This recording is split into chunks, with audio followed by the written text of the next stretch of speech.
En gagnant le moteur BMW déjà essayé à bord de la série 1, la Clubman s'offre un niveau de performance au sommet de ce que proposent les compacts premium.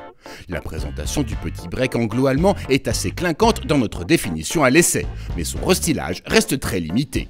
Ce n'est pas évident de distinguer au premier abord la version restylée du Clubman par rapport à la précédente. En fait, ce qui le différencie vraiment, c'est la partie avant qui a été légèrement redessinée pour lui donner un petit peu plus d'agressivité. On retrouve aussi la prise d'air factice dans le capot. Ici, des bandes décoratives qui sont facturées 250 €.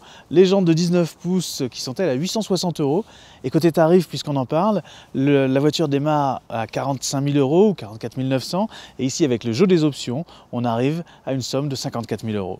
Le seul élément réellement distinctif que l'on retrouve sur ce facelift du Clubman, ce sont ses feux arrière qui ont été redessinés, reprenant des éléments du drapeau britannique, l'Union Jack, de manière un petit peu plus symbolique que sur les autres versions. Je ne sais pas ce que vous en pensez, mais moi je trouve ça assez réussi ici. Le coffre reste accessible via les doubles portes si caractéristiques du Clubman.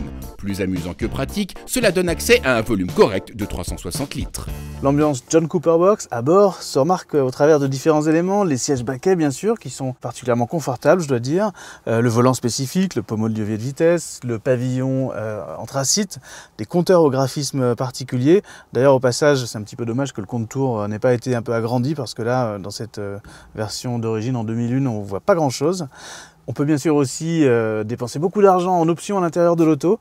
C'est le cas pour cette version avec la Sono Harman Kardon qui n'est pas forcément spectaculaire d'ailleurs, 800 €. Et puis surtout pour le système de navigation qui, dans cette configuration qu'on a ici, est quand même facturé 1 900 €.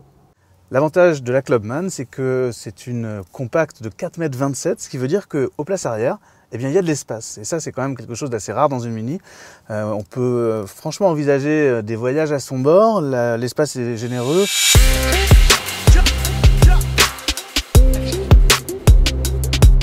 Évidemment, la première chose qu'on avait hâte de découvrir en prenant le volant de cette Clubman John Cooper Works restylée, c'est son moteur.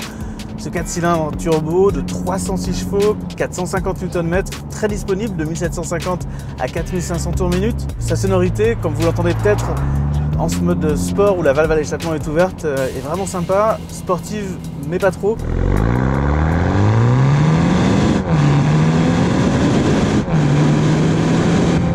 Les performances sur le papier sont de très bon niveau, moins de 5 secondes de 0 à 100, 250 en pointe. Et clairement, pour les 1625 kg de la voiture, c'est un moteur qui est généreux et bien adapté, c'est le moins qu'on puisse dire. C'est très agréable, très vif, extrêmement présent.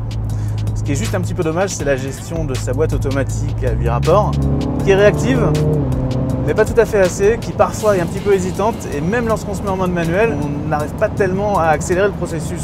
Donc pour une conduite vraiment sportive, c'est pas idéal. Pour passer toute cette puissance au sol, l'autobloquant avant mécanique et la transmission intégrale font vraiment parfaitement leur boulot.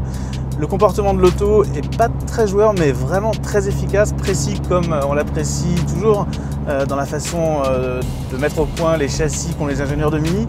C'est très agréable, c'est très rapide et c'est également confortable, ce qui est plutôt une bonne nouvelle. Alors, selon les modes, on a deux réglages de suspension actifs différents et dans les deux, y compris dans le mode sport, ça reste tout à fait acceptable en termes de confort, ce qui lui donne vraiment une grande polyvalence. Au final, si on arrive à faire le compromis entre l'aspect extérieur très sportif de cette John Cooper Works et finalement ses prestations qui sont plutôt typées GT, très rapides, mais pas vraiment de sportif brut comme on pourrait le croire, mais c'est vraiment un excellent compromis, une voiture qui est polyvalente, facile à l'usage au quotidien. Simplement, c'est un budget, comme souvent chez Mini, non seulement à l'achat, mais également à l'usage, parce que, question consommation, il est vraiment très facile d'approcher les 15 litres au 100.